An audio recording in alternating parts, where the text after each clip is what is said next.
Hello. I think this should be recording and working. So I'm doing something different today. This is my newsletter, and it's going to be in a video form because, truth be told, I didn't feel like writing. I was not in the mood to write today at all. And, one of the principles I'm trying to live by is drop resistance. And yeah, just really drop resistance so that you can move forward. And so my resistance was at writing. And I thought, well, I'm kind of more in the mood to talk and to speak than I am to write. So I dropped the resistance, leaned into what do I feel like doing? And so here I am. Even though this also actually kind of feels awkward as well. But I think I ate something not too long ago. But it's awkward in a different way. So that's okay. And I really wanted to get this out this week because I have two sound baths coming up in the month of March, and I really wanted to make sure that this was in the newsletter. So that's why I'm here. And I'm going to do it this way. So, what I wanted to communicate today is about, if it should be in the title of this newsletter, which is how to stop the incessant, what the right word, thoughts that keep hammering us. So I'm talking about when we have situations, when we have circumstances happening, something has happened, it's now in the past, but our mind just hammers at us with thoughts about that situation or that circumstance, and we keep going over and over again.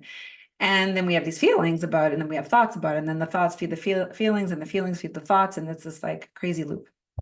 And so this is a question that I get asked very often, pretty much a few times a week in session with people. I get asked this question, like, how do I stop the thoughts? How do I stop this thinking? And the truth is that the thoughts keep coming, right? In a way, we can't stop them, if you've noticed, right? But yet you can do something that eventually stops them. And that over time, eventually this sort of pattern you don't even have to live in or live through. So here are my two tips on how to stop or change, shift the direction of, the thoughts that are very repetitive about a situation that you realize nothing changes by you thinking the same thing over and over again. And it's very simple, and it almost sounds a bit silly, the things that I'm going to say, but it works.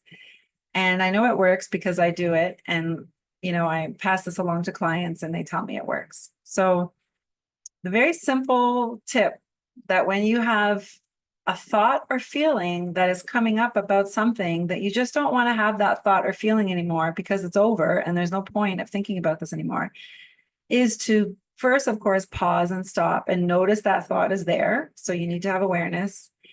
And then what you do, here's the magic. You say to yourself, I send these thoughts or these feelings to spirit.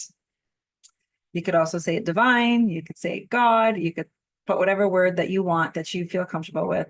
But often what I say is, when I notice this thought coming about something about the past, because that's usually what it is, or it could be something about the future, something you're worrying about, I'll just stop, I'll notice there's that thought again, and I'll say to myself, I send these feelings to spirit. I send these thoughts to spirit. Why does this work? Because one, it's acknowledging that you're having the thought. You're actually bringing light to it. You're paying attention and you're conscious of the unconscious. So that's the first reason why it's going to change something. The second is it's bringing you into the present moment. And often when we're on these wavelengths of thinking about the past or thinking about the future, we're not in the present moment. So the moment you stop and you say, I send these feelings or thoughts to spirit, you're actually now, boom, in the present moment. And that's exactly where you want to be in order to shift this energy. And then the next thing you do is you realize, I want to be in the present moment. And you pull yourself into the present moment. So you're like, okay, what's the next thing that I want to be focused on? So you allow this sort of statement to propel you into realizing I'm in the present moment and what am I focusing on in this present moment. So as an example, you could be in the kitchen cooking something and these thoughts are coming about a conversation you had the day before. You're feeling really annoyed about it and you're looping. So you say to yourself, I release these thoughts to spirit. And then you're like, in the next moment, what am I focusing on? So I'm in the kitchen working on cutting something, chopping carrots. I'm going to focus on these carrots. These carrots are orange. You say to yourself what you're doing so that you're back into the present moment. Your mind's going to hammer you again, probably, let's say in 5 minutes, because the mind has, I don't know, what is it, 100,000 thoughts a day. It's something ridiculous. And again, you may have to repeat it again and say, I release these thoughts to the divine. I release these thoughts. Because you want to release it to something bigger than yourself, because truly, oftentimes, these feelings are so big, we don't know what to do with them, right? So if we release them to the light, to spirit, it absolutely helps. And it pulls you back into the present moment so that you can focus on who you do want to be and what you do want to do.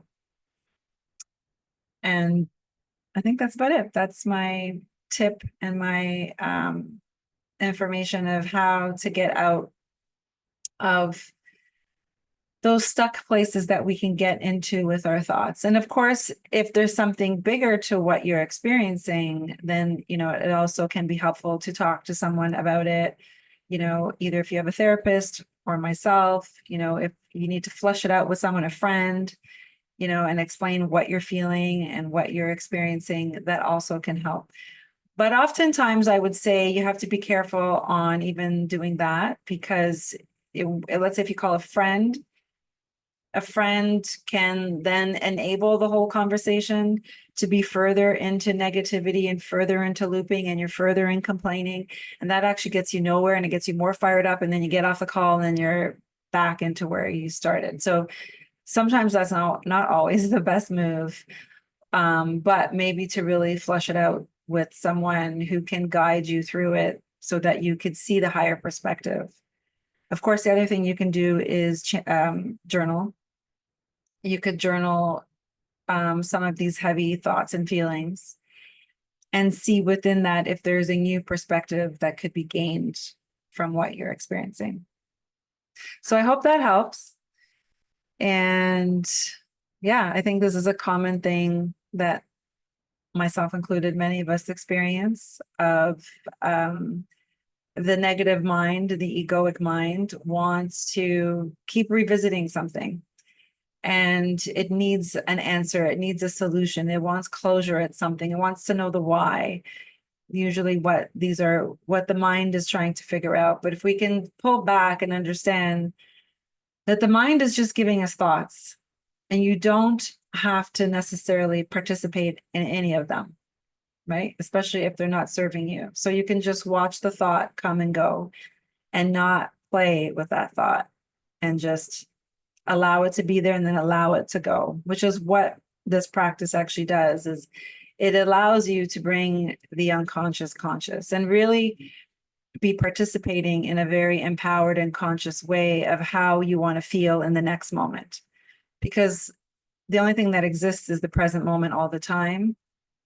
And we are always choosing who we want to be in every moment, but we forget and we get distracted, especially by the external world and especially by our mind. So I hope that helps. I hope it sinks in, and let me know if it works. I'm sure you'll have plenty of practice coming up, because life always gives us situations to practice how to master the mind, which is what I'm here for, to help guide and to help you transition into, I guess, a higher state of being that feels more liberated. I mean, for me, it's all about peace, love, and liberation. Those have become my 3 pillars of what I remind myself every day of, where I want to be and the state I want to be in. So lots of love. Hope you're well, and maybe I'll see you doing this again. Bye.